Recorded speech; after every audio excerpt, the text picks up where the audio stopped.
다음 레디퀴덤은 여자친구 입안의 머리카락입니다. 딱 봐도 제목이 좀 무섭지 않나요? 아직 안 봤는데 저도 한번 읽어보도록 하겠습니다. 그녀가 죽은 지 3시간이 지났다. 방구석에 앉아서 노트북을 들고 이 글을 쓰면서도 믿기지가 않는다. 진짜가 아닌 것 같다. 아무것도 현실이 아닌 것 같다. 일주일 전만 해도 같이 휴가를 보내고 있었는데 이젠 이 일을 기록해야 한다. 그게 먼저다. 써놓지 않으면 아무도 믿지 않을 거다. 젠장, 칙쇼, 나조차 나를 믿을 수 있는지 모르겠다고. 눈을 감으면 그것이 아직도 보이지만 내 뇌의 일부분은 전부 꿈이었다고 나 자신을 설득시키려 하는 것 같다. 그저 여자친구의 질병 때문에 스트레스를 받아서 끔찍하고 정신이 반쯤 나간 악몽을 꾼 것 뿐이라고. 하지만 악몽이 아니다. 꿈이 아닌 걸 알고 있다. 그리고 내가 이 일에 대한 기록을 남겨두지 않는다면 정말 간신히 잡고 있는 정신줄을 놔버릴 것만 같다. 포피는 휴가에서 돌아온 후로 머리카락을 찾아내기 시작했다. 우린 미얀마로 휴가를 갔었다. 처음으로 긴 여행을 같이 간 것이었다. 포피와 나는 3년 동안 사귀어 왔는데 지난 여름에 드디어 동거를 시작했다. 그 후로 그 여행을 항상 계획해 왔었다. 지금 돌아보면 내가 아니라 다른 사람의 여행이었던 것처럼 느껴진다. 다른 커플의 여행, 우리는 바간의 사원들을 방문하고 양곤의 경치를 구경하고 인레 호숫가에서 일광욕을 즐겼다. 다들 자고 있을 새벽에 칵테일을 마시고는 발가벗은 채 물에 뛰어들기도 했다. 등반도 했었고 내가 가장 좋아했던 건 등반이었다. 우린 가이드를 따라 여럿이서 마을과 시골길을 걸으며 고추밭과 생강밭을 가로질러 갔다. 별빛 밑에서 잠도 잤다. 그런 긴 여행을 가면 관계에 문제가 생길 수도 있다. 2주나 같이 붙어서 힘든 여행을 다니면 어떤 커플들은 점점 갈라지기도 한다는 말이다. 그쵸? 짜증내기 쉬운 환경이죠. 하지만 나와 포피는 그러지 않았다. 이 여행으로 우린 더 가까워졌다. 지난 몇 년간 가장 행복했던 순간들이었다. 하지만 우리가 돌아오자마자 상황은 달라졌다.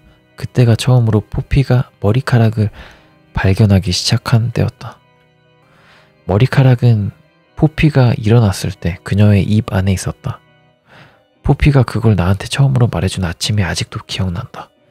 우리 둘 다 직장으로 복귀를 해야 하는 날이었고 욕실 세면대 앞에 서 있는 포피를 발견했다. 거울 앞에 얼어붙은 채 말이다. 얼어붙은 채 말이다. 포피는 여전히 잠옷을 입고 있었는데 내가 들어가자 돌아보지도 않았다. 옷 안 입을 거야? 내가 물었다. 자기야, 10분 안에 안 나가면 기차 놓칠 거야. 포피가 눈을 깜빡였다. 우리의 눈이 거울 속에서 마주쳤다. 그녀는 살짝 인상을 찡그리고 있었는데 처음엔 내 말을 듣지도 못한 줄 알았다. 그런데 포피가 왼쪽 손바닥을 들어 보였다. 진짜 이상하네. 그녀가 중얼거렸다. 세 가닥의 하얀 머리카락이 놓여 있었다. 에? 되게 짧았는데 한 2cm 정도였다.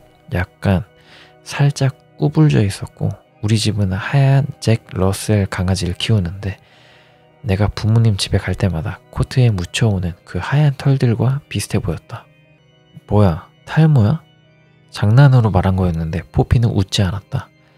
그녀의 눈빛은 내 눈을 떠나 손바닥 위에 머리카락들로 향했다가 다시 내 눈을 바라보았다. 포피가 이상한 표정을 지었다. 좀 더럽게 들리겠지만 어떻게 된 일인지도 모르겠어. 응? 이거 내 입에서 나왔어. 일어났을 때 뭔가 간지러운 게 느껴졌거든. 진짜 소름 끼쳐. 한 입 가득 음식을 입 안에 넣었는데 거기서 머리카락이 나온 느낌이랄까? 그녀가 인상을 찌푸렸다. 이게 어디서 나온 걸까? 나도 미간을 찌푸리며 손 위에 머리카락을 바라보고는 그저 어깨를 들썩였다. 시계를 슬쩍 보았다. 모르겠네. 자기가 입는 회색 스웨터나 그런 데서 나온 거겠지. 누가 알겠어? 그런데 얼른 나가야 할 것 같아. 너무 티다, 남자가. 그죠? 걱정을 먼저 해줘야 될 거 아니야. 물론 저도 티입니다. 예. 포피가 상체를 숙여 물을 들었다. 왼손을 뻗어 머리카락들이 물에 씻겨나가 배수관 안으로 빨려 들어가는 것을 지켜보았다. 포피가 뭐라고 쭝얼거렸는데 물소리 때문에 거의 듣지 못할 뻔했다. 그 스웨터 어디 찬장에 넣어놨는데 거의 1년은 안 입었다고. 지금 와서는 내 자신이 굉장히 원망스럽다. 좀 더 진지하게 들어줬어야 했는데. 물론 일이 한번 시작되고 나서는 굉장히 빠르게 흘러갔기에 내가 막을 수 있을지 없었을지는 모르지만 그래도 시도는 해봤어야 했다. 포피를 일찍 의사한테 데려갈 수도 있었다. 그날 아침이 아니라면 다른 증세를 보이기 시작했을 때라도. 그죠? 근데 입에서 머리카락 나온 거는 좀 심각하게 생각 안 하지 않나? 뭔가 괴기하긴 한데 그 정도는 아니니까. 다음 날은 배가 아프다고 했다. 그날은 포피가 머리카락 얘기를 하진 않았는데 내가 출근하려고 포피를 깨우러 갔을 때 그녀는 일을 나가지 않겠다고 말했다. 배에 강한 통증이 느껴진다고 했다. 밤새 그랬다고. 잠도 잘 못 잤다고. 나는 포피의 이마에 키스를 해주고는 푹 쉬라고 말했다. 아마 어제 먹은 치킨 때문이거나 장염 정도일 거라고. 잠을 좀 자고 나면 괜찮아질 거라고 말했다. 하지만 괜찮아지지 않았다. 9시간 후 내가 피곤한 채로 집에 돌아왔을 땐 포피는 여전히 침대에 누워 있었다. 그녀는 내가 들어오자 신음소리 섞인 인사를 해줬지만 눈은 뜨지 않았다. 심각한데? 다음날 아침 일어나자 포피가 침대에 앉아 있었다. 그녀의 어두운 머리카락은 땀에 뭉쳐진 채 이마에 달라붙어 있었다. 눈은 피곤에 찌들어 반쯤 감겨 있었다. 진짜 이해가 안 가네. 포피의 목소리는 약하면서도 심각했다. 그녀는 인상을 잔뜩 찌푸리고 둥그렇게 모은 손을 내려다보고 있었다. 머리카락이 또 나왔어. 그 하얀색 것들. 내가 일어나 앉자 포피는 내 쪽을 돌아보았는데 처음으로 그녀의 표정에서 혼란스러움 그 이상의 무언가가 보였다. 공포에 다다르고 있는 무언가. 나는 졸린 목소리로 중얼대며 대답을 하기 시작했지만 포피가 말을 끊었다. 어제도 나왔었어, 크리스. 네 알람 울렸을 때 반쯤 깼었는데 머리카락이 느껴졌었어. 조그만 머리카락 3개가 혀에 있었고 이빨 뒤에도 하나가 있었어. 그녀가 떨었다. 진짜 씨발 말도 안 되잖아. 내가 무언가를 말하기도 전에 그녀는 신음을 내뱉으며 눈을 질끔 감았다. 팔로 배를 움켜쥐면서 상체를 숙였다. 나는 그녀의 팔에 손을 얹고는 고통이 지나가기를 기다렸다. 몇 초가 지나자 그녀는 다시 몸을 일으켜서 나를 쳐다보았다. 안 나아졌어? 멍청하고 뻔한 질문 같았지만 생각나는 게 그거밖에 없었다. 포피가 인상을 찡그렸다. 어젯밤에는 좀 더 잘 잔 것 같은데 일어나니까 다시 아파. 간헐적으로 오긴 하는데 계속 아프긴 아파. 내가 출근하기 전 우리는 포피가 병원에 예약을 하기로 약속했다. 그죠, 예약을 해야죠. 근데 미국 이런 데는 병원 빨리 가기가 쉽지가 않으니까. 이후 오후가 늘어지고 시간이 흘러가면서 나는 계속 구글링을 했다. 증상들, 국가보건기구 홈페이지, 의학정보 사이트. 아무것도 도움이 되지 않았다. 너무 많은 가능성들이 있었다. 미약한 기생충부터 생각도 하기 싫은 병들까지, 그리고 하얀 머리카락들에 대한 증상을 추가해 검색하자 아무 결과도 나오지 않았다. 계속 신경이 쓰이던 점은 무시할 수 없음을 알고 있음에도 생각하고 싶지 않았던 것은 우리가 다녀온 휴가였다. 미얀마 여행, 무서운 얘기들이 들려오지 않는가? 이상한 열대의 병들에 걸려오는 관광객들, 작은 벌레한테 물렸다고 그냥 무시했는데 점점 더 심각해졌다는 얘기들. 산행길 도중 가이드 하나랑 비슷한 얘기까지 했었다. 킨이었던가? 이름이? 어느 날 밤 여행객들을 재워주던 마을 사람들 집 바깥을 거닐며 같이 담배를 물고 이야기를 나누었었다. 그의 직업에 대해 얘기하다가 그 지역의 관광산업에 대해서도 얘기를 했었다. 사람들이 얼마나 멍청한 짓을 하는지에 대해서까지. 어떤 사람들은요, 정말 존중이란 걸 전혀 몰라요. 킨이 말했다. 밤중에 빛나던 킨의 담배 끝자락도 생생하게 기억한다. 그의 실루엣에서 벗어나 천천히 공기 중으로 흩어지는 담배 연기 자국까지도. 다른 사람 집에 손님으로 온 거라는 걸 전혀 인지를 못한다니까요. 자기가 얼마나 위험한 지역에 있는지도요. 들깨들을 쓰다듬고 싶어 하질 않나. 뱀 사진을 찍고 싶어 하질 않나. 키는 내 쪽을 돌아보며 웃었고 어둠 속에서 그의 이빨이 빛났다. 제가 데리고 다니는 관광객 중에 진짜 그랬던 여자분이 있었어요. 지나가다가 독사를 만났는데 진짜 위험한 거였는데도 저한테 독사랑 같이 사진을 찍어달라고 하더라고요. 나는 조용히 웃었다. 진짜요? 킨이 고개를 끄덕였다. 그런 사람들 한두 명씩 꼭 있어요. 제 친구들은 그런 걸 맨날 본다니까요. 너무 멍청하게 위험을 감수해요. 야생 동물한테 다가간다던가 수영하면 안 되는 호수에서 수영을 한다던가 걸으면 안 되는 길을 걷는다던가. 갑자기 포피와 함께 인레에 있는 호텔 옆에 호수에 뛰어들었던 게 생각났다. 순간적으로 죄책감에 찔렸지만 아무 말도 하지 않았다. 항상 그래요. 얼마나 위험한지 알지도 못하고. 킨이 계속했다. 위험은 숨겨져 있어요. 뭐에 물릴지 모르죠. 들깨, 광견들, 독사들, 상처에 알을 낳는 거미들, 물속에 사는 기생충들. 우리나란 관광업이 꼭 필요하긴 하지만 영국에선 어떻게 말하더라? 양날의 칼이라고도 할 수 있죠. 장단점이 있어요. 그는 잠시 멈추더니 담배를 한 번 빨고 내게 건네주었다. 어떤 사람들은 이 땅을 전혀 존중하지 않아요. 오래된 곳들이 있다는 걸 몰라요. 그 사람들이 태어나기 한참 전부터 존재해왔고 절대 방해해서는 안 되는 것들. 집에 갔을 땐 포피의 상태가 더 심해져 있었다. 많이 심했다. 말도 거의 안 하고 수프를 만들어줬는데 먹지도 않았다. 포피에게 키스하려 몸을 숙이자 입에서 이상한 썩은 내가 났다. 밖에 너무 오래 꺼내둔 고기 같은 냄새. 포피에게 들을 수 있었던 거라곤 그녀가 다음날 오후에 의사를 만나기로 예약을 잡았다는 거였고, 솔직히 당시에는 그것만으로도 많이 안심이 되었다. 몇 시간 후 나도 자려고 포피가 누운 침대에 올라갔을 땐 포피는 이미 깊이 잠들어 있었다. 밤중에 무언가 날 깨웠다. 어떤 소음, 부스럭대는 소리가 꾸고 있던 꿈과 반쯤 섞여 들어왔다. 나는 수영하다 물 밖으로 허우적대며 올라오듯 잠에서 깨어났다. 방은 꽤 어두웠기에 처음엔 뭐였는지 짐작하지도 못했다. 꿈에서 들은 부스럭대는 소리가 계속 들려왔고 내가 깨어있다는 것을 알아차리기 전까지는 잠시 시간이 걸렸다. 글쩍, 부시럭, 글쩍, 부시럭. 부드러운 잔소음들이었다. 가까이에서 들려왔다. 학생 때 살았던 오래된 집에 쥐가 있었는데 그 생각이 제일 먼저 들었다. 벽이나 바닥 아래서 바삐 움직이는 발들의 소리일까? 하지만 틀렸다. 나도 그게 아니었단 걸 알았다. 소리는 부드러웠지만 벽 안에서 들리는 소리는 아니었다. 더 가까이서 들렸다.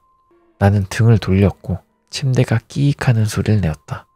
갑자기 소음이 멈추었다. 나는 귀를 쫑긋 세우고 어둠 속을 주시했지만 아무 소리도 들려오지 않았다.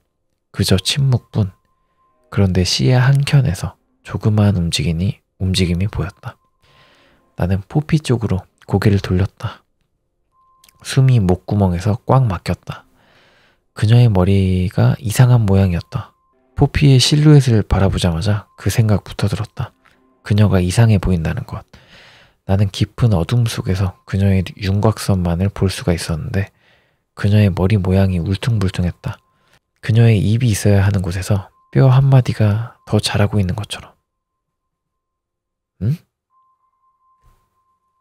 머리 모양이 울퉁불퉁한데? 무슨 말이지?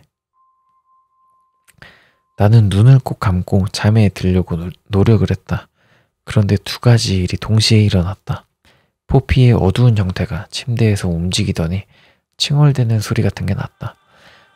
부드러우면서도 높은 톤의 콧소리가 포피 쪽으로부터 들려왔다. 그러더니 포피가 자기 쪽으로 몸을 돌리며 심각한 기침을 하기 시작했다. 씩씩대며 가쁘게 숨을 들이마시더니 기침을 좀 더 해댔다. 갑자기 포피가 자다가 질식을 하는 것일지도 모른다는 두려운 생각이 들었다. 목에 가래랑 그 하얀 털들이 뭉쳐진 덩어리가 걸려있는 걸지도 모른다고. 하지만 몇 초 후 기침은 잦아들었다. 나는 잠이 완전히 달아났고 얼어붙은 채 침대에 누워 듣고만 있었다. 그 부드러운 소음을 들으려 귀를 곤두세운 채 말이다. 부드러운 소음? 하지만 내가 들을 수 있었던 소리는 포피의 숨소리뿐이었다. 그게 어젯밤이었다. 마치 몇 년은 된 것처럼 느껴지긴 하지만 현실은 그렇다. 24시간도 안 되었다고. 하루도 되지 않아 내 인생이 갈기갈기 찢겨 나갔다. 이제 다음 부분은 좀 빨리 써야겠다. 기록은 해놔야 한다. 하지만 너무 많이 생각하거나 주저를 하면 정신이 나갈 것 같다. 오늘 아침에는 평소처럼 출근했다. 이 문장을 쓰는 것 자체로 죄책감에 구역질이 나지만 사실인 건 어쩔 수가 없다. 나는 병원에 전화를 하거나 포피를 응급실에 데려가지도 않았다. 에? 뭐야? 분명 그랬어야 하는데 나는 그저 옷을 챙겨 입고 아무렇지도 않은 척 문 밖을 나섰다. 요 정도면 좀 사이코인데? 남친이? 너무 오래 사귀어가지고 감각이 마탱이가 갔나? 포피의 병원 예약이 다가오고 있다는 사실이나 어젯밤에 잘 자라고 뽀뽀해줬을 때 이미 푹 잠들어 있었다는 사실 때문에 안심했었다고도 말할 수도 있다. 하지만 둘 중 무엇도 내 기분을 나아지게 하진 않는다. 내 생각엔 나도 이미 무언가 심각하게 잘못되었다는 것을 알고 있었던 것 같다. 하지만 그냥 그 사실을 인정하기 싫었던 거지. 그 느낌은 사라지지 않았다. 직장에서는 시간이 흘러가는데 포피에게서 아무 연락도 없자 불안감은 더 커졌다. 나는 포피가 자고 있는 거라고 아님 병원에 가 있는 거라고 혼자 생각을 했지만 도움은 되지 않았다. 5시 정각이 되어 드디어 사무실에서 나왔을 때는 이미 뛰어가고 있었다. 늦었어 이씨. 현관문에 다다르자마자 무언가 잘못되었다는 것을 알 수 있었다. 사실 그 전부터 알고 있었다고 해야겠지. 우리 집이 있는 층에 오자마자 포피의 거친 기침 소리가 복도에 울려 퍼졌다. 어젯밤에 들었던 것보다 더 심했다. 훨씬 더. 복도의 메아리 때문에 왜곡되게 들리는 걸지도 모르지만 거의 인간이 아닌 것처럼 들렸다. 나는 문고리에 열쇠를 허겁지겁 집어넣고 현관 안으로 달려들어갔다. 소리가 들리는 곳을 찾아 허둥대다가 욕실에 다다랐다. 포피가 변기 앞에 무릎을 꿇고 있었다. 변기통을 손으로 꽉 잡은 채 말이다. 그녀의 머리카락은 땀에 젖어 검은 커튼처럼 얼굴 주변에 걸려 있었고 포피는 계속해서 기침하고 또 기침했다. 강한 기침 때문에 온몸이 흔들리고 있었다. 자기야, 포피가 내 쪽으로 몸을 돌렸다. 내 목소리가 들리는 쪽으로 반쯤 돌아보았다. 그리고 그녀의 얼굴을 잠깐 보자마자 나는 더 이상 아무 말도 할 수가 없었다. 포피의 피부가 검붉은 색이었다. 그녀의 목에 핏대가 밧줄처럼 두드러져 있었다. 머리카락들이 이마에 달라붙은 채 그녀의 충혈된 눈 주변을 감싸고 잘 보이지 않게 했다. 나는 그 눈에서 공포를 볼 수가 있었다. 공황 상태에 빠르게 다다르고 있는 무언가를. 포피가 입을 벌렸고 나는 겁에 질린 채 그녀의 입가에서 흘러내리는 피를 바라보았다. 낮은 신음이 그녀의 목구멍 깊은 곳에서 흘러나왔는데 그것은 고통과 두려움으로 가득 차 있었다. 나는 주머니에 손을 넣고 핸드폰을 꺼내려고 했는데 갑자기 포피가 쓰러졌다. 몸이 변기에서 미끄러져 내리면서 그녀는 타일 바닥 위에 옆으로 쓰러졌다. 포피의 몸 전체가 발작을 일으키며 떨렸다. 그녀는 내 쪽으로 얼굴을 돌리고는 입을 벌렸다. 질식하는 듯 그득거리는 소리가 났다. 나는 핸드폰을 만지작대며 잠금 해제를 하고 있었는데 그녀의 목구멍 깊은 곳에서 무언가를 보았다. 하얀 형체가 있었다. 그것은 포피의 입안 시커먼 어둠 속에서 모습을 드러내고 있었다. 뭔가가 걸려있는 것이었다. 처음에는 뭉툭한 뼈마디 같다고 생각했다. 혹시 그녀의 기도에 음식이 걸린 것일 수도 있다고. 그런데 그게 움직였다. 포피가 몸을 떨어서 움직인 게 아니었다. 그녀의 목구멍에 있는 그것은 자기 혼자 움직이고 있었다. 그것이 꿈틀대며 베베 꼬는 것을 볼 수 있었다. 어우, 진짜. 손에서 핸드폰이 미끄러져 떨어졌다. 나는 무릎을 꿇고 주저앉아 그녀의 얼굴을 한 손으로 감쌌다. 그녀의 피부는 이미 울그락불그락한 보라색이 되어 있었고 더 이상 숨소리가 들리지 않았다. 나는 그녀의 목 안으로 손을 넣어 뭐가 있든 간에 꺼내려고 했던 것 같다. 숨통을 트이게 해주려고. 하지만 그녀의 얼굴을 돌려 입안을 보려고 하자 그럴 필요가 없다는 걸 깨달았다. 그것이 자기 혼자 빠져나오고 있었기 때문에. 그때 포피의 입 안에서 본 장면을 절대 평생 잊을 수 없을 거다. 영원히. 지금도 눈을 감으면 생생하게 보인다. 고장나서 버퍼링에 걸린 공포영화 필름처럼 그 악몽 같은 장면은 끝없이 내 머릿속에서 재생될 것이다. 대학 시절 쥐가 있다는 걸 발견하기 전에 우리는 쓰레기 봉투를 밖에 내놓곤 했다. 뒷문 옆에 있는 쓰레기 더미 쪽에 우리 중 아무도 쓰레기를 버리는 날이 무슨 요일인지 몰랐기 때문에 가끔은 쓰레기들이 몇 주고 거기 쌓여 있기도 했다. 어느 날은 쓰레기를 새로 버리러 나갔는데 검은 쓰레기 더미 속에서 부스럭대는 소리가 들렸던 기억이 난다. 부드럽게 긁적이는 소리. 처음엔 바람인 줄 알았으나 손에 든 봉투를 내려놓으려는 찰나 오래 놔둔 쓰레기 봉투 중 하나에 구멍이 나 있는 걸 볼 수 있었다. 검은 봉투 속에 뾰족한 이빨, 그 구멍 속을 들여다보자 통통한 쥐 머리가 모습을 드러내던 기억이 선명하다. 이 얘기를 왜 하는 거지? 포피의 입안을 보면서 떠오른 기억이 그거였다. 뚱뚱한 갈색 쥐가 쓰레기 봉투 밖으로 꾸물꾸물 기어나오는 장면. 하지만 내가 욕실에서 본 것은 포피의 축축하고 어두운 입 안에서 기어나오던 것은 아주 훨씬 더 심각했다. 쥐와 비슷한 크기였지만 공통점은 딱 그거 하나뿐이었다. 일단 그것의 털은 하였다. 핏자국과 소화가 덜 된 음식이 덕지덕지 달라붙은 더러운 흰색. 그것이 포피의 혀 너머로 몸을 꿈틀대며 올라오자 그것에게는 발이 없다는 것을 깨달았다. 다리는 있었는데 길고 얇은 게 설치류보다는 거미의 다리 같았다. 다리가 여러 개였다. 그것은 포피의 입 안에서 꿈틀대며 기어다녔다. 그 모든 것이 끔찍하긴 했지만 제일 최악은 따로 있었다. 최악이었던 건 그것의 얼굴이었다. 구겨진 듯한 종양처럼 생긴 갈색 살덩어리에 흰색 털이 가득 덮여 있었다. 어우, 진짜 이토준지 스타일이네요. 묘사로 조져버리는 스타일. 세계에 절대 깜빡이지 않는 노란 눈들이 달린 종양이었다. 이거 좋다. 묘사 좋다. 안 깜빡인데. 나는 포피에게서 떨어져 뒤로 넘어졌다. 정신이 혼미해지면서 포피의 기도를 뚫는다던가 구급차를 부른다던가 하는 논리적인 생각들이 잠시 동안 전부 사라졌다. 내가 할 수 있는 거라곤 차가운 타일 바닥 위에 앉아 바라만 보는 것이었다. 얘는 왜 이렇게 또 수동적이야? 그것이 우는 소리를 냈다. 높은 톤의 갸냘픈 소리가 목덜미를 간지럽게 만들었다. 그것의 검은 다리들은 포피의 아랫입술을 잡고 겨우 그녀의 입 안에서 빠져나오고 있었다. 그것이 바닥으로 떨어지자 나는 손으로 바닥을 짚고 뒤로 물러났다. 바퀴벌레가 움직이는 것을 본 적이 있는가? 전혀 빨라 보이지 않지만 엄청나게 빠르다. 이 하얀 생물체는 그런 식으로 움직여 포피의 미동 없는 몸 앞에 웅크리고 섰다.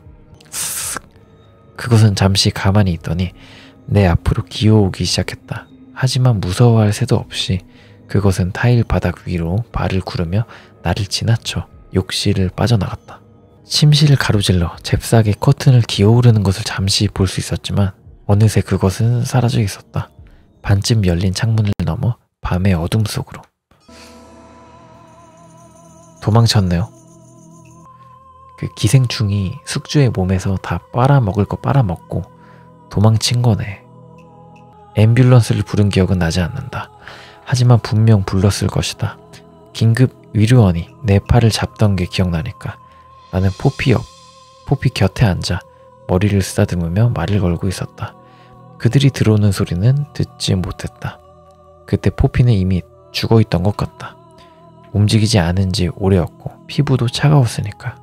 그 다음에 무슨 일이 있었는지는 잘 기억나지 않지만 위로원 한 명이 나를 거실로 데려가 소파에 앉히던 것은 기억난다. 나한테 말을 걸면서 대답을 했던 것은 같은데 뭐라고 했는지는 모르겠다. 유일하게 기억나는 건 그들을 따라가지 않겠다고 고집 부리던 거다. 나는 그들이 어디로 가는지도 모르면서 나중에 따라가겠다고 했다. 위로원한테 소리를 질렀던 것도 같다. 그들이 가고 나서 얼마 후 이 글을 쓰기 조금 전 나는 그냥 가만히 앉아서 허공만 바라보고 있었다. 생각을 했다. 내가 뭘 했어야 했는지, 뭘 하지 않았는지 그런 생각을 했다. 포피의 뱃속에서 자라고 있던 무언가에 대해 생각을 했다. 킨과 나누었던 대화에 대해서도 생각했다. 엄청 오래 전인 것처럼 느껴졌다. 킨이 세상에 존재하는 오래된 존재들에 대해 이야기해 주었을 때가. 건드려서는 안 되는 것들. 주인공도 빨리 병원 가야겠네. 같이 강에 뛰어들었으니까. 근데 그런 생각을 못하고 있네요. 이제 어서 가야 한다. 사람들에게 전화를 걸어 포피에 대해 알려야 한다. 의료원들을 따라가야 한다. 그런데 그렇게 할 수 있을지 모르겠는 게 문제다. 마음 한켠으로는 어서 밖에 나가서 다시는 이 집으로 돌아오고 싶지 않은데 다른 한켠으로는 창밖의 어둠에 대해 계속 생각하게 된다. 그 하얀 생물체가 사라져버린 그 어둠. 재빠르게 다리를 돌리는 그 하얀 생명체는 바깥 어딘가에 있을 것이다. 하수구나 벽에 갈라진 틈 어딘가에 숨어 있을 것이다. 기다리면서. 어허. 여기까지 여자친구 입 안의 머리카락이라는 레딧 괴담이었습니다. 무시무시한데요. 묘사가 상당히 좋아가지고 제가 생각하는 레딧 괴담의 장점은 이거예요. 약간 우리나라 사람이 이렇게 쓰면 좀 오글거린다? 라고 생각할 수도 있는데 레딧 괴담의 이런 번역체가 상당히 괴상하고 약간 이토준지 스타일로 괴기하게 표현이 되기 때문에 이런 점이 레딧 괴담의 장점이라고 생각을 합니다.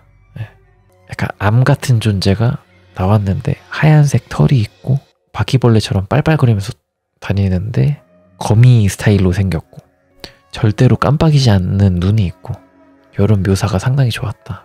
재밌었습니다. 여자친구 입안의 머리카락이라는 괴담이었습니다. 다음 괴담도 읽어볼까요? 자, 이번에 읽어볼 괴담은 레딧 괴담 설탕의 값이라는 괴담입니다. 한번 읽어보겠습니다. 내가 어린 소녀였을 시절 누군가 내게 장래 희망을 물어본다면 절대 밥 굽는 예술가라고는 안 했을 거다. 멋있긴 한데 이렇게 얘기하진 않죠.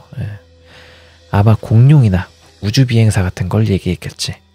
그리고 좀 커서 어린애들이 공룡으로 변하거나 뉴질랜드에서 온 까만 피부의 여자애들이 우주비행사가 되는 일은 불가능하다는 걸 깨달은 후에는 선생님이나 간호사라고 말했을 것이다.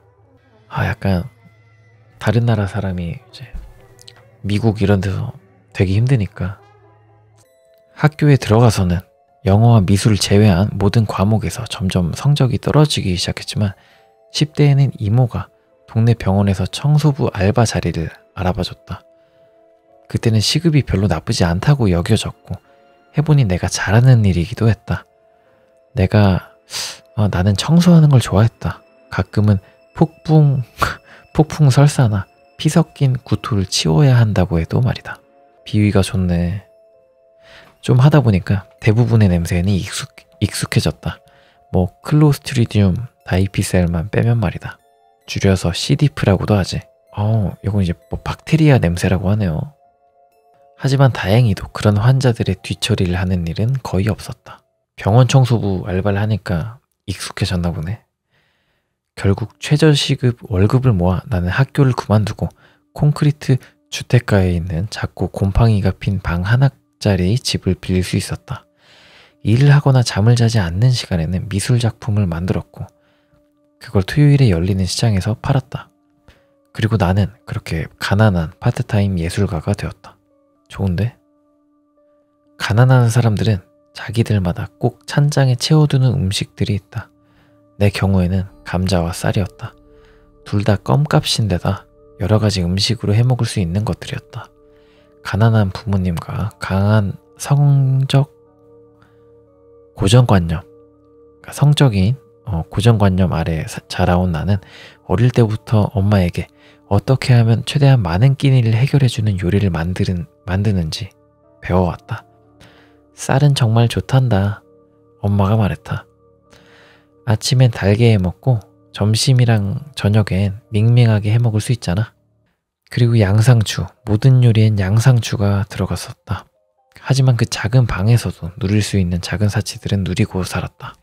땅콩 버터 한 병, 북부에 사는 삼촌이 보내준 야생 마누카 벌집 꿀, 그리고 내가 차에 넣어 마시는 커다란 비정제 설탕 한 병. 원당인가? 그러니 내가 집에 개미가 들어오기 시작했을 때 짜증이 난 걸 이해할 수 있을 것이다. 정말 작은 것들이었다. 내가 본 것들 중 가장 작은 개미들 같았다. 그것들은 미세한 음식 부스러기에 몰려와서는 여러 조각으로 나눠서 든든한 흑갈빛 몸에 지고 자기들 집으로 다시 여정을 떠났다. 처음엔 별로 싫어하지 않았다. 나도 배고픈 기분이 뭔지 아니까.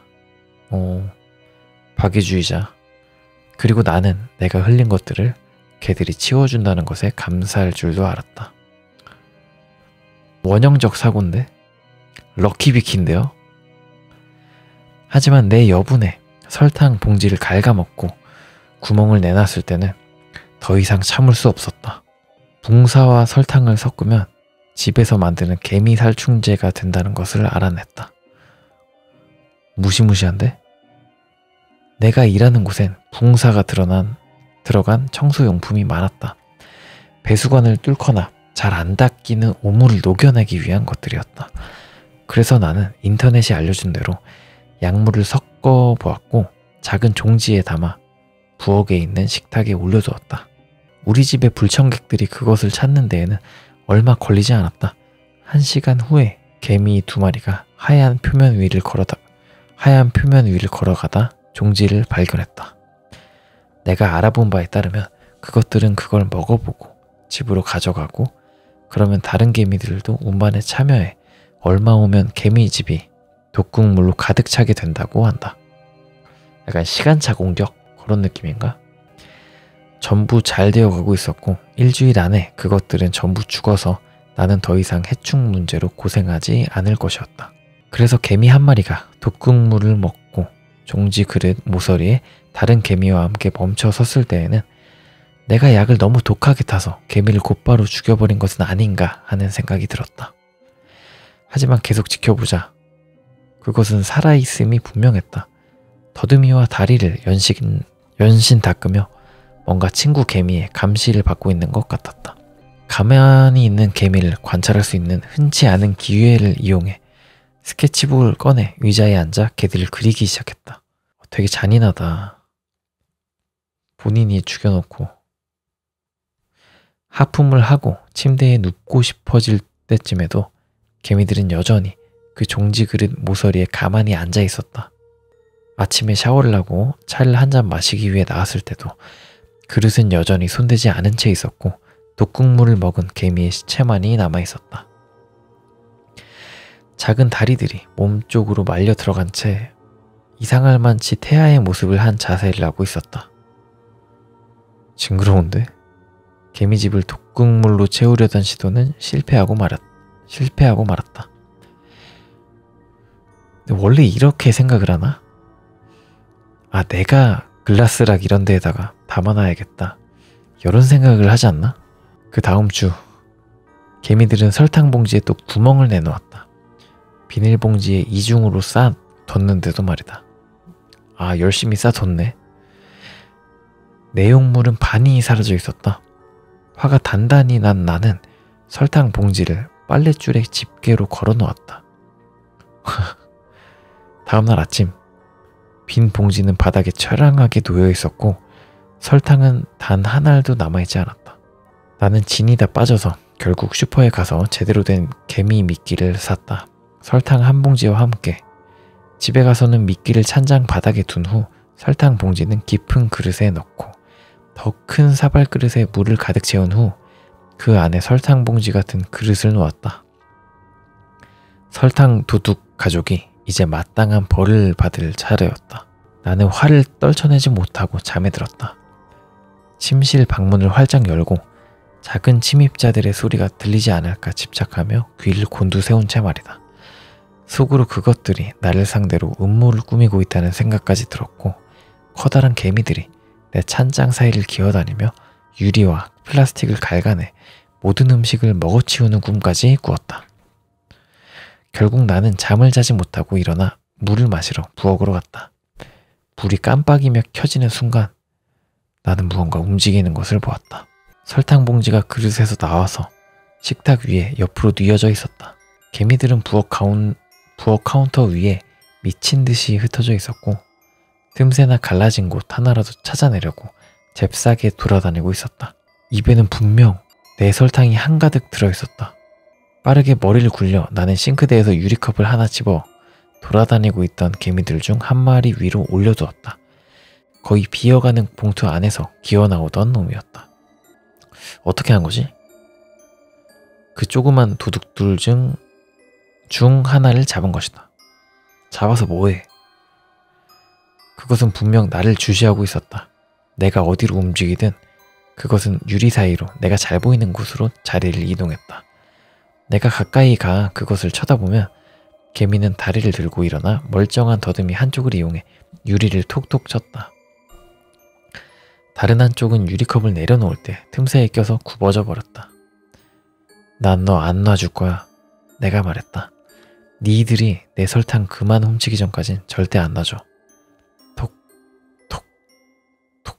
순간 그것이 우리 집에 처음 들어왔던 개미들보다 훨씬 큰 덩치를 가졌다는 것을 깨달았다. 이건 윤기가 나고 검은 빛이었는데 무슨 구두약으로 광을 낸 것 같았다.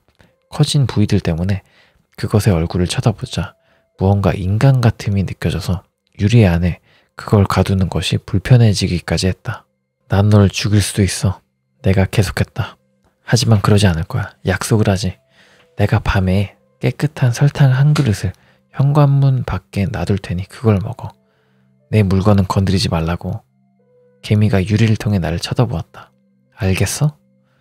톡, 톡, 톡. 한숨을 쉬며 나는 유리컵을 들어올렸다. 개미의 멀쩡한 더듬이 한쪽이 화가 난 듯이 1초간 꿈틀댔는데 곧바로 기계처럼 걸어가 식탁과 가스레인지 사이의 틈새로 사라져버렸다. 내 말을 정말 알아들은 건지는 모르겠지만 바깥에 두는 먹이 그릇은 효과가 있었다. 밤이 되면 개미들은 그릇 주변에 모여 그 모든 내용물을 자기들 집으로 운반해 갔다. 이 합의에 만족했는지 그것들은 내 부엌을 건드리지 않았다. 나는 그 모든 일을 생각하며 웃었다. 무슨 조그만 곤충 마피아도 아니고 내가 규칙적으로 개들 몫에 설탕을 챙겨주면 개들은 날 건드리지 않는 거였다. 이게 된다고? 이게 되네. 하지만 내가 그 합의에 만족한 것과 별개로 다른 누군가는 마음에 들지 않아 했다. 내 이웃 찰스였다. 그죠? 장나죠? 유럽 계통의 노신사 찰스는 나 같은 사람들을 상대하기 싫어했다. 내가 싸구려 이동식 오디오를 너무 크게 틀어두면 그는 내가 소리를 줄일 때까지 우리 집 문을 지팡이로 두들기곤 했다. 나는 TV를 괜찮은 볼륨으로 볼 수도 없었다. 그래서 나는 내 거지 같은 핸드폰으로 불법 다운로드한 영화를 헤드폰을 낀 채 봐야 했다. 바깥에서 들리는 시끄러운 소음에는 분명 찰스가 크고 짜증 섞인 목소리로 소리 지르는 것이 섞여 있었다. 문을 열자 찰스가 서 있었고 부서진 설탕 그릇이 콘크리트 도로 중간까지 발에 차인 채 우리 집 현관 매트 위에는 뚱뚱한 개미 시체들이 지디겨지고 널브러져 있었다. 그릇 발로 차고 했나 보다. 이 멍청한 깜둥이 같으니. 찰스가 성을 냈다. 이 바보 같은 야생인 같으니라고. 좋은 저녁이네요, 찰스. 개미집밥은? 응? 개미밥은 왜 주는 거야, 이 멍청한 여자야? 우리 집 밖으로 내모르려고 하는 거예요. 나는 설명을 시작했지만 찰스가 말을 끊었다. 내가 집주인한테 다 말할 줄 알아. 걔가 널 가만 안 둘 거다. 넌 이번 주 안에 쫓겨날 거다. 잘 알아둬. 안녕히 주무세요, 찰스. 나는 입을 꾹 닫은 채 웃으며 찰스의 면전에 문을 닫아버렸다. 엔트맘. 엔트맘이시네. 제가 찰스여도 열받죠. 원래 없는 건데 개미 갑자기 그냥 문 밖에 와장창 있게 하니까 짱날 것 같은데? 엔트맘 맞네요. 찰스는 잠시 더 소리를 지르다가 조용해지더니 자기 집으로 돌아갔다. 아침이 되자 개미 시체들은 사라져 있었고 완전히 고쳐진 설탕 그릇이 우리 집 현관 매트 위에 가지런히 놓여 있었다. 이게 무슨 일이야 이게? 집주인이나 찰스가 나에게 뭐라고 하러 오진 않았다. 문제를 일으키고 싶진 않아서 개미들에게 감히 더 먹이를 주진 않았다. 그 일이 있고 한 3주 뒤 뚱뚱한 개미 한 마리가 혼자 부엌 식탁에 찾아오더니 내 찻잔 옆에 앉았다. 멀쩡한 안테나 한쪽으로 그것은 내 컵 표면을 두드렸다. 톡톡톡. 그리고 그것은 다시 조용히 걸어가 나왔던 틈새로 다시 들어갔다. 그날 밤 현관문 앞에 설탕을 채운 그릇을 놔두었고 아침이 되자 깜짝 선물이 놓여져 있었다. 빈 그릇 안에 새하얀 펜던트 하나가 놓여 있었다. 나도 뼈 조각품을 시도해보긴 했지만 내 미적 감각에도 불구하고 잘 하진 못했다. 누가 만든 건지 모르겠지만 분명 진정한 예술가가 만든 것이 분명했다. 그것은 흠잡을 데 없이 완벽한 이중 나선 모양의 섬세하게 새겨진 소용돌이와 무늬가 덮여 있었다. 나의 조상님들이 가지고 다니던 것과 비슷했다. 아마 찰스 뼈가 아닐까 싶은데요. 사람 뼈네, 딱 봐도. 그리고 그날 이후 매일 아침 새로운 뼈 조각품이 도착을 했고 항상 전날 것과 다름없이 아름답고 세밀하게 만들어져 있었다. 펜던트들은 시장에서 아주 잘 팔린다. 내 작은 친구들에게 평생 설탕을 줄 수 있을 만큼. 경찰은 찰스에게 무슨 일이 생겼는지 절대 알아내지 못했다. 과학수사대에서도 아무것도 발견하지 못했다고 한다. 강제 출입 흔적도 없고 몸부림친 흔적도 없고 그저 늙은이가 하룻밤 만에 사라져버린 거나 마찬가지였다.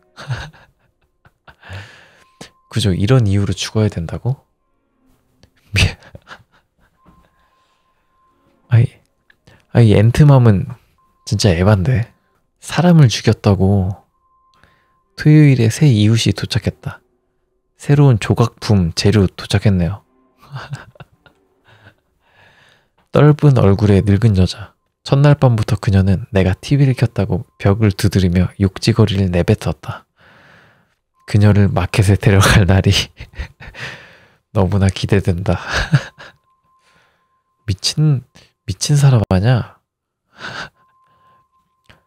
언제부터 알고 있었던 거지? 어떻게 알았지? 약간 이때 뚱뚱한 개미가 왔을 때 뭔가를 느꼈나 보다. 찰스를 죽여주겠다는 그런 개미의 신호를 좀 알아챈 듯? 맘들은 다 이런 사고방식인가요? 그럴 수도 있죠. 예. 좋은 맘들도 있습니다. 근데 이 엔트맘은 선을 좀 넘네요. 좀 사람을 죽이니까 머리가 완전히 돌아버렸네. 이 사람은. 레딧 괴담 설탕의 값이었습니다. 재밌네요. 기상천외한 재미가 있죠. 레딧 괴담 같은 경우는. 저 레딧 괴담이 좀 마음에 듭니다. 요즘 댓글 뭐 있나? 개미가 집주인을 죽일 거라고 생각했는데 공존해서 놀랐음. 비즈니스 파트너 괜찮네요. 잔혹동화 느낌이긴 하다. 재밌었습니다. 레딧 괴담 설탕의 값이었습니다. 묘사 좋은데요. 예. 다음 괴담은 집거미라는 레딧 괴담입니다. 괴담 접시님의 블로그에서 가져온 괴담이고요. 한번 읽어보겠습니다. 3주 전 나는 내 절친 카메코를 만나러 일본에 갔다. 난 최근 사귀었던 남자 챗과 문제를 겪었다. 챗은 내가 관계를 끝내자 스토커처럼 변했고 나는 그 일들에서 벗어날 시간이 필요했다. 더 중요한 건 일본에 가본 적도 없었고 거의 5년 전 대학을 졸업하고 나서 그녀를 직접 만난 적이 없었다는 거다. 카메코는 귀국 후 도쿄에 2년 정도 살았는데 할머니가 돌아가신 후 오사카에서 20km 정도 떨어진 시골에 있는 집을 물려받았다. 그 집은 가족들이 세대를 걸쳐 살아온 커다란 집이었고 카메코가 보내준 사진을 보고 난 그런 멋진 곳에 머무르게 된 것에 꽤 신나 있었다. 카메코는 공항으로 날 데리러 왔고 몇 분간 껴안고 신나게 얘기한 후에 우린 카메코의 차로 향했다. 카메코는 예전과 똑같았다. 똑똑하고 재미있고 생기발랄한. 하지만 난 걔를 너무 잘 알았다. 아름다운 시골길을 운전하는 동안 무언가가 카메코를 걱정시키고 있다는 걸 느낄 수 있었다. 카메코가 뭔가 멋진 것을 가리키거나 역사적인 장소에 대해 너무 유연하게 설명을 잘해서 혹시 걔가 사실이나 이름들을 지어내고 있는 건 아닌지 고민하게 만들면서도 말이다. 나는 걔가 관광 정보를 지어내고 있는 건 아닌지 고민하게 만들면서도 말이다. 나는 걔가 관광 정보를 지어내는 생각에 속으로 웃었지만 카메코가 잠시 뭔가 가리키는 걸 멈춘 사이 나는 괜찮냐고 물었다. 카메코는 어색한 웃음을 지으며 날 쳐다봤다. 넌 항상 그러더라. 그래, 당연히 다 괜찮지. 근데 우리 집에 있는 특이한 점에 대해 언제 말해줄지 고민하고 있었어. 계속 웃어주곤 있었지만 카메코의 목소리 톤을 듣고는 내 표정도 점점 유지가 안 되는 것이 느껴졌다. 그게 뭔데? 우리 집 되게 오래된 집인 거 알지? 우리 증조부들이 100년도 전에 지은 집이야. 나도 할머니가 살아계신 동안엔 가본 적이 없었어. 카메코가 용기를 내서 말하려고 하는 게 눈에 보였고 내가 뭔가 대답하기도 전에 카메코는 결국 말을 꺼냈다. 그러니까 집이 뭔가 귀신의 시인 것 같다 할까? 아닌 것 같기도 하고. 카메코는 문장의 끝에서 목소리를 올리며 마치 나한테 확인을 받고자 하는 느낌으로 말했어. 나는 눈썹을 올렸다. 나는 카메코가 배수관이 안 좋다거나 전선 연결이 잘 안 됐다는 말을 할 줄 알았지 그 말은 상상도 못했다. 그리고 뭔가 그런 것 같다 라니? 대체 무슨? 내 말은 귀신은 아니라는 뜻이야. 요카이지. 넌 그게 뭔지 모른다는 건 확실한 것 같네. 좋아. 요카이란 일본 미신에 등장하는 여러 가지 생명체와 영혼들을 지칭하는 용어야. 그리고 그것들은 진짜인가 봐. 적어도 그 중에 일부는 말이야. 왜냐면 나한테도 하나가 붙었으니까. 난 혼란스러워졌다. 그냥 장난치는 거라고 생각했을 수도 있겠지만 카메코는 그런 장난을 싫어하기도 하고 진지하다는 게 느껴졌기 때문이다. 카메코가 약을 했거나 정신에 문제가 생겼는지도 생각해봤지만 내가 아는 카메코라면 그럴 가능성도 아주 적었다. 그래서 그냥 일단 맞춰가기로 했다. 알았어. 이상하네. 너한테 붙은 건 어떤 건데? 눈으로 볼 수 있는 종류야? 카메코는 천천히 고개를 끄덕였다. 응. 그리고 실제로는 그렇게 소름 끼치는 건 아니야. 그냥 아주 커다란 거미일 뿐이야. 예상치 못하게 나는 웃음을 터뜨리고 말았다. 아 젠장. 너 진지한 줄 알았잖아. 카메코는 얼굴을 찌푸리며 고개를 흔들고는 도로와 나를 번갈아 쳐다봤다. 진지한 거 맞아. 진짜 거미는 아니야. 보통 거미는 아니란 말이지. 크기가 얼마나냐면 래쉬라는 영화 알지? 래쉬만한 크기야. 그건 무슨 크기인지 모르겠네요. 그건 집이 지어졌을 때부터 거기서 살았다고 할머니가 돌아가시면서 남긴 편지에 써 있어. 누굴 괴롭히거나 해치진 않고 평소엔 보통 모습을 드러내지도 않아. 가끔 나와서 TV를 보기도 해. 내가 켜놓으면 말야. 왠지는 몰라도 게임쇼를 좋아하더라. 근데 가장 좋은 점은 그게 집을 먼지 하나 없이 깔끔하게 유지시킨다는 거야. 손님도 먼지로 인식하는 거 아니야? 아무튼 나는 눈을 깜빡였다. 네 보더콜리만한 거미 유령이 사실 가정부란 말이지?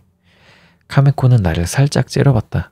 귀신이 아니라 영혼, 혹은 부분적으로 영혼이라던가 뭐 그런 거야. 하지만 그래, 청소를 해. 누가 곁에 있을 땐 절대 안 하고 마법을 부리는 게 분명한데, 아무튼 난 이사 오고 나서부터 손가락 까딱 안 해도 됐어. 나는 앉은 채 몸을 돌려 카메코를 똑바로 마주봤다. 좋아. 지금 뭐 하는 거야? 나 청소 잘 안 한다고 놀리는 거야? 이해가 안 돼. 카메코는 한숨을 쉬었다. 어떻게 들리는 줄 알아. 하지만 너가 그걸 봤을 때 겁에 질리지 않았으면 해서 그래. 그리고 거기가 완전히 안전하지 않다고 생각했다면 널 절대 초대하지 않았을 거라는 걸 알잖아. 처음엔 나한테도 이상했어. 그치만 이젠 그냥 절대 죽지 않는 이상한 애완동물이 있다고 생각하기로 했어. 나는 다른 말을 하려고 입을 열었지만 말이 나오지 않았다. 결국 이 이상한 괴상한 일들을 그저 지켜보기로 했다. 나는 알았다고 대답하고는 다시 의자에 몸을 기대어 앉았다. 집에 도착했을 땐 그 아름다움에 놀라 경이로움을 감추지 못했다. 일본 저택치고도 크기도 아주 컸다. 우리는 바깥 대문을 지나 아름답게 관리된 정원을 지나갔다. 나는 손짓을 하며 입모양으로 거미가 한 거야? 라고 물었고, 카메코는 날 따라하며 입모양으로 정원사 라고 말해 내 귀를 죽였다. 부자인가 보네요. 나는 씩 웃으며 어깨를 들썩였고 우리는 안으로 들어갔다. 집의 인테리어는 바깥쪽을 창피하게 만들 정도였다. 정말 티 없이 깨끗했고, 물론 카메코에게서 그 정도는 예상이 가능했지만 집은 정말 엄청나게 깨끗하고 정돈되어 있으면서도 너무 살균된 느낌이나 불편한 느낌을 주지 않았다. 나는 행복하면서도 긴장한 채 안을 둘러보고는 결국 그것은 어디 있냐고 물었다. 어깨를 들썩이곤 카메코는 나를 집 안쪽 더 깊은 곳으로 안내했다. 뭐라 말하기 어려워. 보통 혼자 있길 좋아하고 너가 다가간다고 도망가진 않겠지만 너한테 먼저 다가오진 않을 거야. 이론적으로는 그걸 만져도 될 것 같긴 한데 한 번도 시도해 본 적은 없어. 카메코는 살짝 웃음을 터뜨렸다. 이런 얘기를 정말 다른 사람한테 하다니 이상하다. 카메코는 갑자기 멈춰서 몸을 돌리더니 날 잠깐 안아주었다. 너가 여기 와서 정말 기뻐. 불안한데? 먹이로 주려고 데려온 거 아니야? 요카이를 목격한 건 저녁을 먹고 거실에 앉아 TV를 보려던 참인 저녁이었다. 곁눈으로 무언가 움직이는 걸 알아채고 고개를 돌리는 순간 그것을 보자마자 얼어붙었다. 카메코는 그것의 크기를 너무 과소평가했다. 그것은 방으로 조용히 들어오더니 천천히 뒤쪽 벽으로 올라가 높은 천장에 매달렸다. 귓가에 카메코가 숨 쉬어도 된다고 괜찮다고 말하는 게 들렸다. 괜찮으니까, 신경 안 쓰니까 가까이 가서 봐도 된다고. 용기를 끌어모아 나는 고개를 들어 희미한 텔레비전 빛을 통해 그것의 어두운 형태를 더 완전히 보았다. 타란툴라 같다는 느낌을 받았지만 그것은 얼굴 양쪽에 커다란 검은 눈이 있고 그 큰 눈들을 각각 3개의 조그만 눈알들이 둘러싸고 있었다. 그것이 나를 잠시 내려다보는 것 같았지만 곧 다시 TV를 시청하는 것 같았다. 카메코가 아닌 다른 사람 집이었다면 당장 도망쳤을 것이다.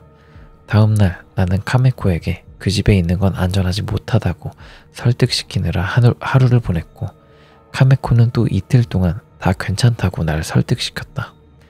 결국 카메코가 이겼다. 나는 5일간 거기서 더 지내면서 꽤 즐거운 시간을 보냈고, 집으로 돌아가는 날에는 현관을 가로질러 기어가는 거미에게 손을 흔들기까지 했다. 그것은 나를 또 잠시 바라보고는 살짝 고개를 끄덕이고 다시 그것에 괴상한 일과를 보내러 갔다. 집에 도착했을 땐 그 모든 여정이 비현실적으로 느껴졌다. 지치기도 지쳤다. 여행 가방을 내려놓고 더러운 침대를 정리한 후 잠에 들었다. 5시간쯤 후 잠에서 깼고 쌓인 옷까지, 싱크대의 더러운 접시들, 그리고 여행 준비하느라 그랬다고만은 할 수 없는 집의 더러운 상태를 보고는 솔직히 나도 유령거미 가정부가 하나 있었으면 하고 바라기까지 했다. 뭐지? 별일 없이 그냥 집에 왔네. 그런 생각을 떨쳐버리고 냉장고를 열어보고 실망한 채 나는 피자를 사러 나갔다. 집에 돌아왔을 땐 모든 게 깔끔했다. 놀라움과 공포가 동시에 느껴졌다. 설마 거미가 날 어떻게 따라온 건가? 그때 여행 가방이 눈에 띄었다. 가방은 벽에 기대어진 채 비워져 있었는데 가까이 가서 보니 앞쪽 주머니가 살짝 볼록한 게 보였다. 주머니는 좀 열려 있어서 나는 핸드폰 불빛으로 안쪽을 비춰보았다. 거기엔 알이 있었다. 이상하고 가죽 느낌이 나는 커다란 달걀 크기만한 까만색 알이 있었는데 표면은 광택이 나면서도 여기저기 초록색 얼룩들이 있었다. 멀리서 봐도 알은 이미 부화되어서 비어있음을 알 수 있었다. 나는 밖으로 뛰쳐나가 카메코에게 전화를 걸었다. 카메코는 졸린 목소리로 전화를 받았으나 내가 뭘 발견했는지 말해주자 곧바로 잠에서 깼다. 카메코가 말하길 자신의 유카이는 여전히 거기 있는데 아마 그것이 알을 낳은 게 아닐까? 하고 말했다. 또 어떻게든 뭘 좀 알아봐 주도록 하겠지만 모든 요카이가 같진 않고 일부는 아주 위험하니까 조심하라고도 했다. 호텔방을 잡아야 할지 카메코와 논쟁을 벌였지만 결국 집으로 다시 들어가기로 하고 대신 문제가 생길 조짐이 보이면 곧바로 도망치기로 약속했다. 들어가자마자 그것을 보았다. 그것은 현관 복도의 벽을 중간쯤 올라가고 있었고 사파이어처럼 어두운 푸른색의 눈 8개로 나를 쳐다보았다. 크기는 작은 아기 고양이 정도였고 다리와 몸은 하얀 털 같은 걸로 덮여 있었다. 머리 부분이 제일 이상했는데 눈을 빼면 거미보다는 족제비 같았다. 그것은 이빨을 보이며 하품을 하고는 작게 소리를 내며 나를 맞아주었다. 거의 귀여울 정도였다. 하지만 아마 그게 날 죽이고 내 몸에 알을 가득 낳아버리겠다는 뜻이었을지도 모르지. 나는 그 상상을 후회하고 삼켜냈다. 미국식 표현이죠. 우리 괜찮은 거야? 벽에 붙은 조그만 괴물한테 말을 거는 게 바보같이 느껴졌지만 말이 갑자기 나와버렸다. 그것은 고개를 끄덕였다. 여기서 같이 살면서 어울려 지내고 뭐 서로 해치지 않을 거지? 그것은 다시 고개를 끄덕였다. 알았어. 그럼 된 거지. 한번 해보자. 집에 온 걸 환영해. 그 생명체는 이상한 소리를 내며 고개를 끄덕였고 복도를 지나 움직여갔다. 나는 그것이 행복한 소리를 낸 거라고 생각하기로 했다.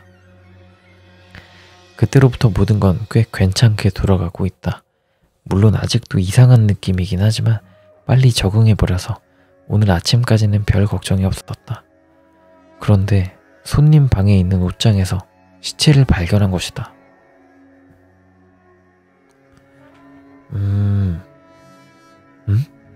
옷장에서 우비를 꺼내려고 위층으로 올라갔는데 문이 잘 열리지 않았다. 결국 문을 열자 남자의 시체가 거미줄에 쌓인 채로 옷장 바닥에 놓여 있었다. 나는 비명을 질렀지만 완전히 공황 상태에 빠지기 전에 그 남자가 까만 스키 마스크를 쓰고 있다는 걸 깨달았다. 더 가까이서 관찰해보자 거미줄 안쪽을 볼 수 있었다. 그는 어두운 옷을 입고 길다랗고 날카로운 칼을 오른손에 들고 있었다. 뭐야? 나는 그 칼을 알아볼 수 있었다. 챗이랑 내가 사귈 때 챗이 그 칼을 트럭에 가지고 다니곤 했었다. 속이 뒤집어지는 느낌이었다. 뭐야? 챗이 보낸 암살자인가? 애써 칼을 빼낸 후 거미줄을 조금 잘라내 마스크를 벗겨보았다. 아, 챗이네. 챗의 얼굴은 텅 비고 기가 다 빠진 느낌이었다. 그의 목은 찢겨 나가 있었다. 그 거미가 챗을 먼지로 판별했나 보네요. 먼지 같은 놈으로. 그가 얼마나 오래 거기 있었는지는 모르겠지만 무슨 일이 있었는지는 충분히 알 것 같았다. 나는 우비를 집어들고 외출했다. 그날 밤 집에 돌아오자 챗의 흔적은 어디에도 없었다. 한 10번 정도 경찰을 부를까 고민했지만 뭐라고 설명을 하겠는가? 결국 나는 앉아서 TV를 켰다. 게임쇼를 찾는 데는 얼마 걸리지 않았다. 여기까지였네요. 거미가 게임쇼 좋아하니까 게임쇼를 켜줬네. 보상을 줬네, 보상을. 양키 센스가 돋보이는 레딧 괴담 집거미였습니다. 아, 그리고 글의 화자가 여자였네. 남자인 줄 알았는데 재밌게 봤습니다. 다음 괴담도 읽어볼까요?